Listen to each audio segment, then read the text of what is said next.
आज हम लोग बात करने वाले हैं बीए पार्ट 1 हिस्ट्री ऑनर्स का पेपर वन का ये चैप्टर 4 है और चैप्टर 4 का ये भाग 3 है। अगर भाग 2 तक आपने नहीं देखा है तो उसका लिंक किसी वीडियो के नीचे डिस्क्रिप्शन में दिया गया, वहां से देख सकते हैं, या इसी चैनल पर प्ले लिस्ट बना हुआ होगा, वहां से भी देख सकते हैं। तो चलिए हम लोग शुरू करते हैं। ये है भाग 3। इससे पहले हम लोग क्या पढ़े थे? हड़प्पा सभ्यता के बारे में पढ़ रहे थे। हड़प्पा सभ्यता के नगरों के बारे में पढ़ लिए थे, वहां के नगर नियोजन कैसा था ये पढ़ लिए थे, नालियां कैसी थी, मतलब नगर नियोजन के अंतर्गत ही नालियां कैसी थी, वहां के घर कैसे थे, और उनको उसको एक किला के रूप में यानी दुर्ग के रूप में कैसे घेरा जाता था, इस सब के बारे में अच्छा समझ लिए थे।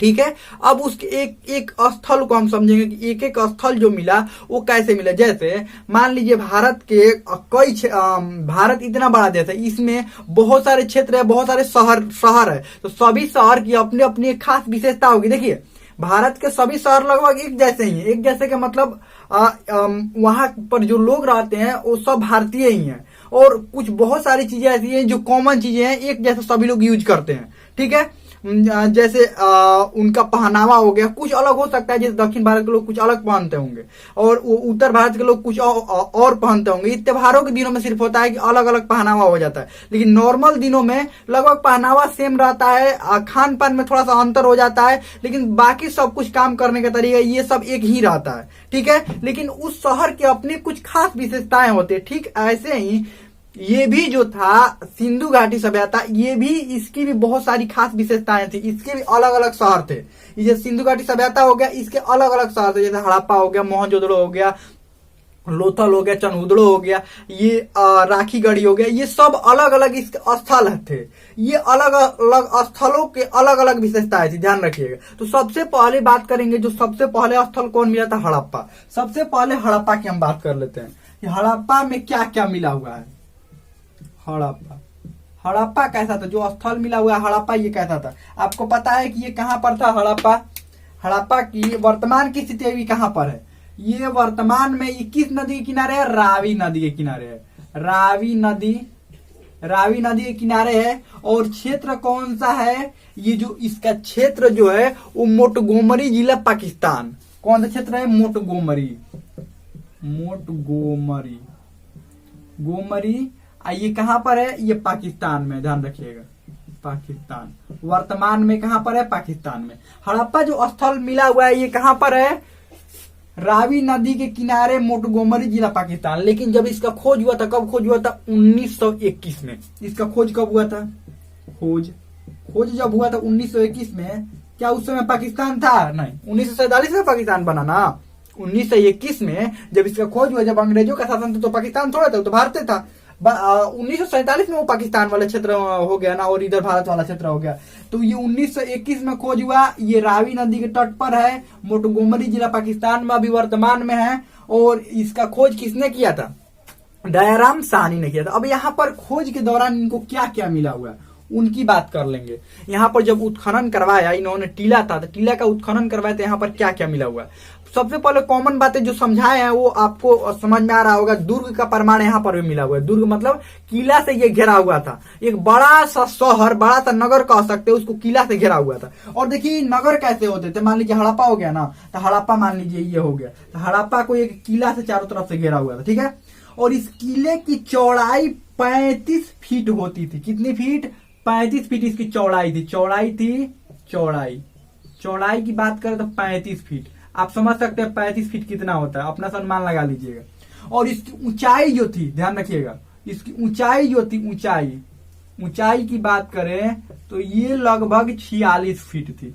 45 से 46 फीट, समझ लीजिए। ऊंचाई 45 से 46 फीट, बहुत ऊंचा, और इसकी चौड़ाई 35 फीट। अब बताइए कितना भी जोरदार ये कोई भी कितना भी जोरदार उधर से पानी आए, नदी से पानी आए, क्या इनको पार कर सकता है? नहीं कर सकता।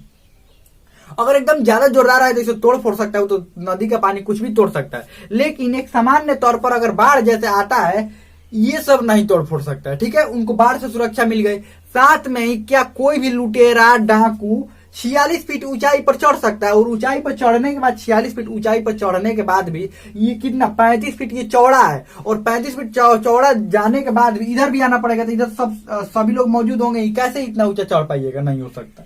ठीक है। तो इनको सुरक्षा किस किस चीज से मिलता था? एक तो चोर डाकुओं से, फिर वो उसके बाद बाढ़ से सुरक्षा भी मिल जाता था, और गर्म और ठंडी हवाओं से भी सुरक्षा मिल जाता था। इन नगरों में रहते थे, इन सबसे इनको सुरक्षा मिलता था, ठीक है। और बाहरी लोग इनके अंदर प्रवेश नहीं कर सकते थे, यानी इनकी सभ्यता और संस्कृति के अंदर बाहरी लोग बिना इनकी मर्जी के दखलंदाजी नहीं कर सकते थे, ठीक है। तो यहाँ पर भी हड़प्पा में भी ये दुर्ग का प्रमाण मिला हुआ है। साथ में ही कुम्हार का चाक मिला हुआ है। कुम्हार का चाक, चाक समझते हैं? अरे गोल रहता है, गोल जिसको घुमाकर गोल गोल, और उसी पर जो भी बर्तन बनाने होते हैं कुम्हार उसी पर अपना बर्तन बनाता है, आप लोग देखे भी होंगे, ठीक है। उसके बाद क्या मिला हुआ है? श्रमिक आवास मिला हुआ है। यहाँ पर क्या मिला हुआ है? श्रमिक आवास। श्रमिक आवास मिला हुआ है। श्रमिक आवास मिला हुआ है, यानी कि इस नगर में श्रमिक भी रहते थे। अब एक बात समझिए ना, जहां पर व्यापारी रहेंगे वहां पर श्रमिक नहीं रहेंगे, जहां पर व्यापार होगा वहां पर मजदूर नहीं रहेंगे, जहां पर व्यापार होगा वहां पर मजदूर रहेंगे ही रहेंगे। जहां पर धनी लोग रहेंगे उसके वहीं पर नहीं बात कर रहे, उससे थोड़ा दूर पर हटकर गरीब जरूर रहेंगे। क्यों? क्योंकि धनी लोग का काम कौन करेगा? गरीबी तो करते हैं। धनी लोग का काम कौन करता है? कुल धनी लोग ही कर लेते हैं, नहीं, उनको पैसा देकर रखते हैं गरीब लोगों को, ठीक है। तो आगे बात करते हैं। श्रमिक आवास मिला, कुम्हार का चाक मिला हुआ, मातृ देवी की मूर्ति मिली हुई है। मातृ देवी की मूर्ति यहां से मिली हुई है। मूर्ति मात्र एक अन्नागार मिला हुआ है। अन्नागार यानी अन्न रखने वाला एक बड़ा सा घर मिला हुआ है। अन्न भी रखना पड़ेगा ना, इतने बड़ा नगर है तो सबके घर पर अन्न थोड़े होगा, और अन्न होगा भी तो एक बड़ा सा अन्न का मात्रा एक अलग जगह पर गोदाम में रखना भी पड़ेगा। जैसे हमारे देश में भी अलग अलग जगहों पर अन्न की मात्रा रखी रहती है। कभी मान लीजिए सूखा पड़ जाए या कुछ भी अकाल आ जाए तो उस अन्न से लोगों का पेट भरा जा सके, इसलिए भी रखा जाता है, ध्यान रखिएगा। चलिए आगे बढ़ते हैं। कुम्हार का चाक मिल गया, श्रमिक आवास, मातृ देवी की मूर्ति, अन्नागार मिला हुआ है, और यहाँ से ओखली भी मिला हुआ है। ध्यान रखिएगा, क्या मिला हुआ है? ओखली और गेहूं और जौ का प्रमाण मिला हुआ है। जौ का प्रमाण मिला हुआ है, ध्यान रखिएगा। गेहूं और जौ इतना प्रमाण मिला, और भी बहुत सारे प्रमाण मिले, लेकिन मुख्य यही होता है, यही आपको समझना होता है। चलिए, ये तो हड़प्पा से इतना कुछ मिल गया। आपको पता है हड़प्पा भी एक बहुत ही विकसित यहाँ का नगर था। सिंधु घाटी सभ्यता का सबसे विकसित तो यही था। उसके बाद बात कर लेते हैं मोहनजोदड़ो। मोहनजोदड़ो का भी नाम सुने होंगे आप। मोहनजोदड़ो की थोड़ा बात कर लेते हैं। मोहनजोदड़ो, देखिए अब मोहनजोदड़ो का अर्थ होता है मृतकों का टीला। मृतकों का टीला। ये सिंधी भाषा में, किस भाषा में? सिंधी भाषा में इसका अर्थ होता है। सिंधी भाषा में मोहनजोदड़ो का अर्थ मृतकों का टीला होता है। अब देखिए मोहनजोदड़ो में क्या क्या मिला हुआ है, ये सबसे पहले ये तो मृतकों का टीला, मतलब क्यों कहा जाता है? वहां पर मोहनजोदड़ो में जो लाशें मिली हुई है, जो लाशें मान लीजिए मोहनजोदड़ो खुदाई हुई, ठीक है, मृत व्यक्ति सारे जगह मिले हुए हैं। यहाँ पर भी मृत व्यक्ति मिले, यहाँ पर भी, लेकिन यहाँ पर जो मृत व्यक्ति मिले हुए उनका जो लाशें मिली हुई है वो टीला के रूप में मिला हुआ है। अब आप कहेंगे टीला के रूप में वो कैसे मिला हुआ है? मतलब जिस तरह से मिट्टी का एक ढेर लगाया जाता है, ऐसे ना, ऐसे मिट्टी ऐसे ढेर, मान लीजिए इधर से मिट्टी, कहीं पर मिट्टी का उत्खनन हो रहा है तो यहाँ पर मिट्टी फेंक रहे हैं, तो ऐसे ऐसे ढेर बन जाता है ना पूरा।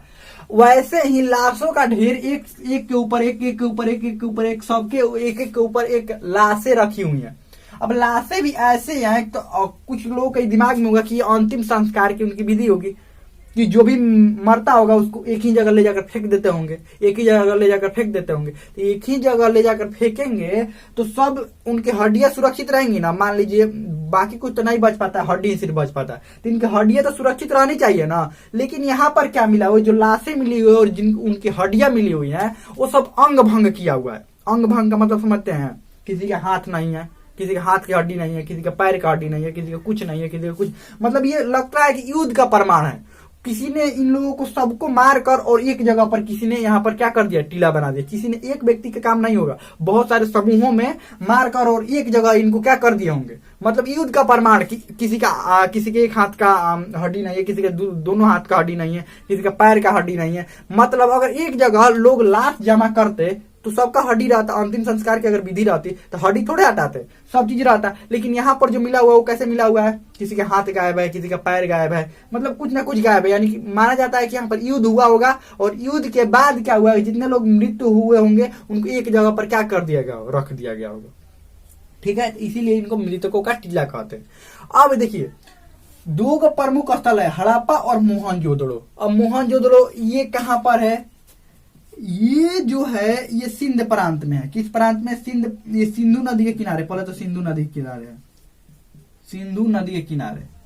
आइए लरकाना जिला, लरकाना ये भी पाकिस्तान में है, पाकिस्तान। इसकी खोज कब हुई थी? 1922 में। खोज किसने किया था? राखलदास बनर्जी ने। ठीक है, खोज राखलदास बनर्जी ने किया था। अब मोहनजोदड़ो की बात कर लेते हैं, यहाँ पर क्या क्या मिला हुआ है। पहला बात कि बृहद स्नानागार मिला हुआ है। अब स्नानागार समझते हैं क्या होता है, दिखाई देगा ना, बृहद स्नानागार, स्नानागार। स्विमिंग पूल या तालाब समझते हैं? स्विमिंग पूल से अच्छा समझ में आएगा। स्विमिंग पूल समझते हैं? स्विमिंग पूल क्या होता है? नहाने वाला होता है। बहुत सारे लोग उसमें क्या करते हैं? नहाते हैं। किसी का पर्सनल भी होता है, जो घर पर अपना बनवाता है, अपने घर के अंदर बनवाता है, उसका पर्सनल भी होता है। और कुछ ऐसे स्विमिंग पूल होते हैं जो कॉमन होते हैं, कोई भी आ जाता है, मतलब बाहर से कोई भी आ जाता है। और कुछ गाँवों में तालाब होता है, तालाब होता है, उस चारों तरफ सीढ़ियां बनाई रहती है। बहुत सारे मतलब जिसकी मर्जी हो जाकर वहां पर क्या कर सकता है? नहा सकता है। ऐसे ही होता है ना, नॉर्मल अगर तालाब गांव में तालाब बनाए जाते हैं तो ऐसा ही होता है, कोई भी जाकर नहा सकता है। ठीक ऐसे ही यहाँ पर बृहद स्नानागार मिले थे। अब बृहद स्नानागार मिले। अब स्नानागार मतलब ये मोहनजोदड़ो को शहर के बीचों बीच मिला है। यह स्नानागार कहाँ पर मिला है? मोहनजोदड़ो जो शहर है उसके बीचों बीच। आप देखिए कैसे मिला हुआ है, यहाँ पर समझिए, यहाँ पर समझने वाली बात है कि यहाँ पर जो मान लीजिए ये मोहनजोदड़ो हो गया, ये पूरा ये मोहनजोदड़ो, गोल नहीं है, मानते हैं मोहनजोदड़ो ये शहर हो गया। इसके ठीक बीचों बीच यहाँ पर मिला हुआ है, ठीक बीचों बीच यहाँ पर चौड़ा आकार में मिला हुआ है। और इस सब में सीढ़ियां बनाई हुई है। क्या बनाया हुआ है? सीढ़ी। और बहुत अच्छा से सीढ़ी बनाया हुआ है। तालाब है और बहुत अच्छा से चारों तरफ से उतरने के लिए सीढ़ियां बनाई हुई है। और इसमें प्लास्टर लगाया हुआ है, ईंटों से बनाई गई है इसकी सीढ़ियां। और सीढ़ियों के बीच में, ईंटों के बीच में प्लास्टर लगाया गया ताकि पानी का रिसाव ना हो। नहीं तो मान लीजिए पानी भरा गया, पता चला पानी, सुबह को पानी गायब हो गया, कैसे? पानी रिसाव हो जाएगा। तो इसीलिए इसमें क्या लगाएगा? प्लास्टर। आधुनिक समय में क्या किया जाता है? सीमेंट या और भी प्लास्टर लगाकर पानी को रोका जाता है। स्विमिंग पूल में ऐसा ही होता है ना, पानी को रोका जाता है। ठीक वैसे ही पानी को रोकने के लिए अच्छा सा प्लास्टर लगाया गया था ईंटों के बीच में। साथ में ही पानी निकलने और पानी डालने के लिए अलग अलग नालियों का व्यवस्था किया गया था। स्विमिंग पूल में देखे भी होंगे, अलग अलग नालियों का व्यवस्था किया जाता है पानी निकलने के लिए और पानी डालने के लिए। स्विमिंग पूल में होता है। ठीक वैसे यहाँ पर गंदा पानी निकलने के लिए और साफ पानी डालने के लिए इसमें व्यवस्था है। मतलब आधुनिक तौर तरीके आज से 4000 साल पहले अपनाए गए थे। ध्यान रखिएगा, आधुनिक तौर तरीके, आधुनिक जो अभी समय हम लोग यूज करते, जैसे नालियां यूज करते, जैसे सड़कें यूज करते, ठीक उस समय भी वैसे ही। आखिर इतने विकसित उस समय कैसे थे? हम लोग अब जाकर इतने विकसित हुए हैं। ठीक है, और ये लोग उसी समय इतने विकसित थे। चलिए आगे बढ़ते हैं। तो ये बृहद स्नानागार। साथ में अब क्या हुआ है? इसके चारों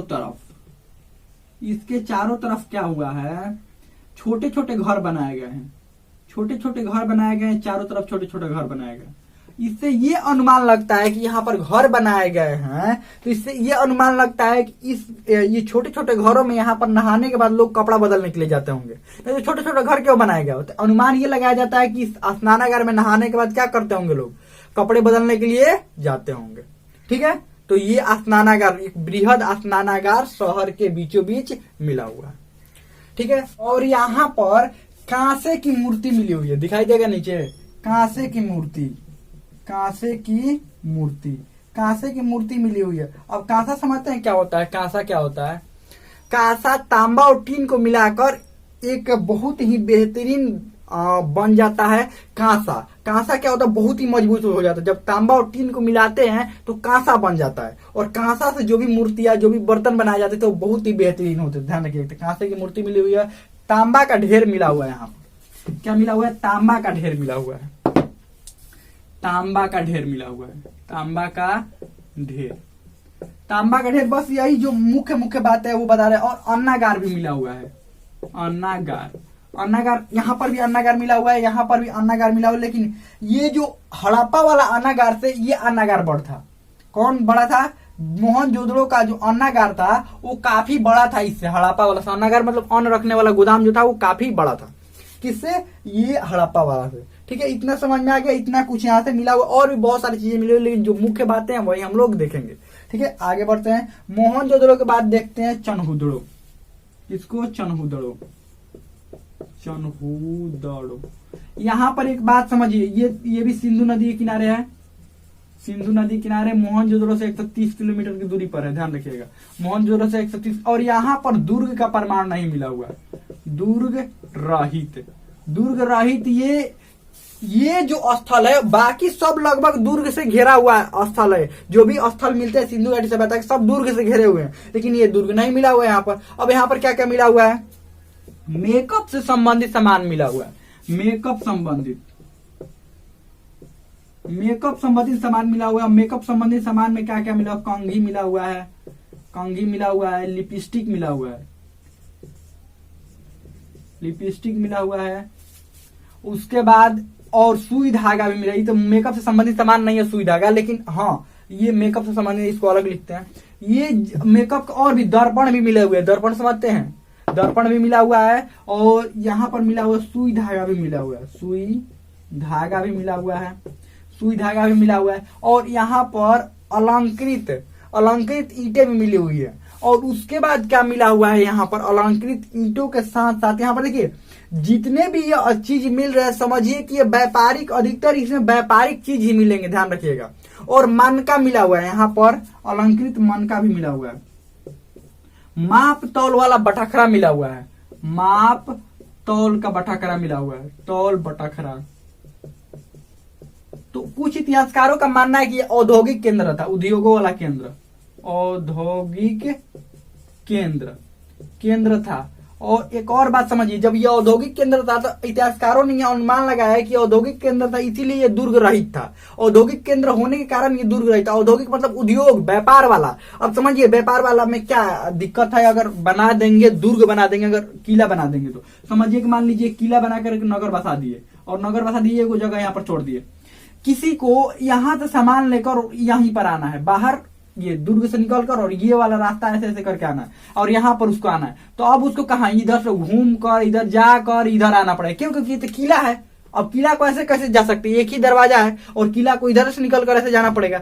लेकिन यहाँ पर चनहुदड़ो में कोई किला है ही नहीं। जब किला नहीं है तो ये कहीं से भी आ सकता है। किला नहीं है तो ये यहाँ से यहीं आ सकता है, यहाँ से अपने गाड़ी इधर लेकर जा सकता है। सब उस समय बैलगाड़ी से, ध्यान रखिएगा, बैलगाड़ी से सामानों को यहाँ से वहां एक जगह लेकर जाया जाता था। तो इसीलिए इतिहासकारों ने अनुमान लगाया कि ये स्थल जो है औद्योगिक केंद्र है, और औद्योगिक केंद्र में वो कहीं से भी कहीं जाने के लिए, किसी भी दुकान से दूसरे दुकान, इधर उधर जाने के लिए, जाने में कोई समस्या ना हो, बाहर निकलने में कोई समस्या ना हो, इसीलिए उस औद्योगिक केंद्र को दुर्ग से नहीं घेरा गया था, ध्यान रखिएगा।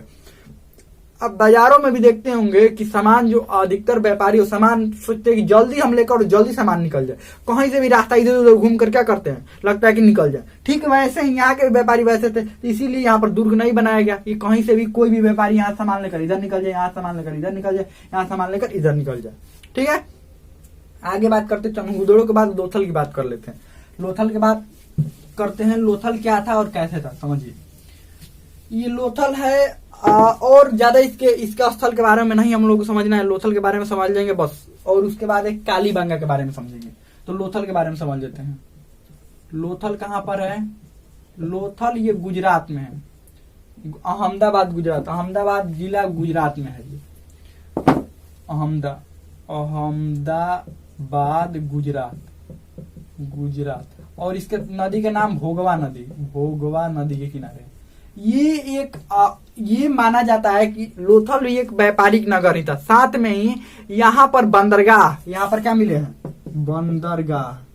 बंदरगाह के साक्ष्य मिले हैं। यहीं से सामान लेकर अंदर, मतलब सिंधु घाटी सभ्यता में प्रवेश किया जाता होगा, या सिंधु घाटी सभ्यता से दूसरे देशों में व्यापार भी होता था ना। आपको पता ना है ना कि सिंधु घाटी सभ्यता से दूसरे देशों में व्यापार होता था, जैसे सुमेर हो गया, मिस्र हो गया, मेसोपोटामिया हो गया, ईरान हो, इन सारे जगहों से प्रमाण मिले हैं कि सिंधु घाटी सभ्यता से व्यापार होता था। आप कहेंगे कि कैसे प्रमाण मिले? उस समय के सामान बचे होंगे? नहीं, यहाँ पर एक मुहर लगाया जाता था। कहाँ पर? सिंधु घाटी सभ्यता में जो भी सामान लेकर निकलते थे, यहाँ से एक मुहर लगाया जाता था। और यहाँ से, और वहां पर पहुंचते थे तो वहां से सामान आता था, तो वहां का भी मुहर, तो वहां का मुहर यहाँ पर मिला हुआ है। कहाँ पर? सिंधु घाटी सभ्यता में। और सिंधु घाटी सभ्यता का मुहर मिला हुआ है ईरान में। तो अब बताइए कि क्या वहां से व्यापार नहीं होता होगा? कौन उड़कर, अपने हवा से उड़कर चला गया, वहां पर मुहर नहीं? कैसे चला गया होगा? इसलिए चला गया होगा ताकि यहाँ से वहां का व्यापार होता था, और वहां से यहाँ का व्यापार होता। ध्यान रखिएगा, इन सारे जगहों का विदेशों में भी व्यापार होता था। तो ये बंदरगाह के साक्ष्य मिले यहाँ तक बैलगाड़ी से, और यहाँ से फिर नाव पर लाद कर, या और नदियों से होते हुए ये सीधे समुद्र में पहुंच जाते थे ये लोग, नाव पर लाद कर, और नदियों से होते हुए सीधे समुद्र में ये लोग पहुंच जाते थे। ये बैलगाड़ी पर भी लादना नहीं चाहते थे, क्योंकि देखिए नाव पर थोड़ा ज्यादा सामान आएगा ना, और साथ में ही बैलगाड़ी से ये भी देखना पड़ेगा कि कहीं रास्ता खराब तो नहीं है, रास्ता पथरीला तो नहीं है, या ऐसे रास्ते तो नहीं है जहां जंगलों में जाना है या ऐसे जाना है, वो रास्ता सही होना चाहिए। लेकिन क्या नदियों में रास्ता सही होना चाहिए? नहीं, नदी में पानी है, रास्ता सही है। नदियों का जो रास्ता वो रिपेयर करने की जरूरत है, बताइए तो। अगर नदियों में नाव चलाते हैं तो उसको रिपेयर करने की जरूरत होता है? नदियों के नाव का रास्ता नहीं, कुछ नहीं, पानी है, सब ठीक है। लेकिन यहाँ पर क्या था कि अगर रास्ता नॉर्मल अगर स्थल से जाते हैं तो रास्ता खराब हो जाता है, कहीं पहाड़ आ जाता है, कहीं कुछ आ जाता है। इसीलिए वो लोग ज्यादा क्या करते थे, ये सभी क्षेत्र किसी न किसी नदी के किनारे थे, और नदियों से समुद्र होते हुए अपने दूसरे जगह अपना सामान लेकर चले जाते थे। तो मुख्य रूप से यहाँ पर बंदरगाह के साक्ष्य मिले हुए। अब एक और बात कर लेते हैं, कालीबंगा। कालीबंगा, कालीबंगा, कालीबंगा का अर्थ होता है काली चूड़िया। काली चूड़िया, काली चूड़िया होता है। और यहाँ पर जूते हुए खेत मिले हैं, जूते हुए खेत मिले हुए हैं, साथ में गेहूं और जौ का प्रमाण मिला हुआ है। गेहूं और जौ का प्रमाण मिला हुआ है, जौ का प्रमाण मिला हुआ है। बस इसके इतने स्थल हम लोग को समझना था, स्थल समझ लिए। अगर नहीं समझ में आया तो एक बार और देखिए, आपको अच्छा समझ में आ जाएंगे। इसमें कोई भी डाउट हो, कोई भी क्वेश्चन हो, आप कमेंट में पूछ सकते हो, मैं तो समझ में आ गया होगा।